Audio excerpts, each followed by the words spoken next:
to the elder, yeah, all of you be subject one to another. So am I greater than you in here? No. Am I better than anybody here? No. Are you better than me? No. Okay, what if you wear a ring and a huge hat and a beautiful dress or a nice pantsuit and Stacy Adams shoes and you got an attaché case? Are you better than me? No. Are they better than any of us? No. No. The Bible even tells us that we are to esteem one another greater than ourselves. I should treat you better.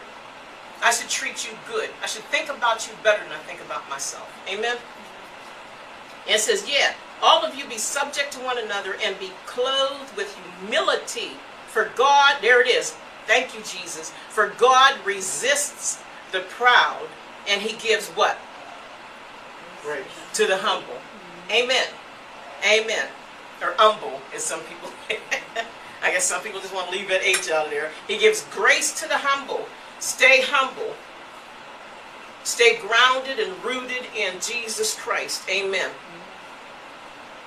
I often think that some people should have been famous with the talent that God gave them. They should be out there, that he knew that if he wrote some people, you try to raise them up, and boy, you can't hit them in the rear end with a red apple. There's just some people God cannot trust. Saul. King Saul. King Saul, before we got King David, King Saul always wanted to do things on his own. Instead of doing it God's way, he wants to do it his way. And the Lord told him, Samuel told him, the Lord's prophet, he said, you just lost your kingdom. God let him slide a couple of times. See, King Saul wasn't humble.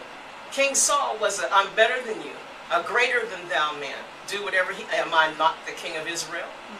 See, he wanted to do his own thing. And guess what happened?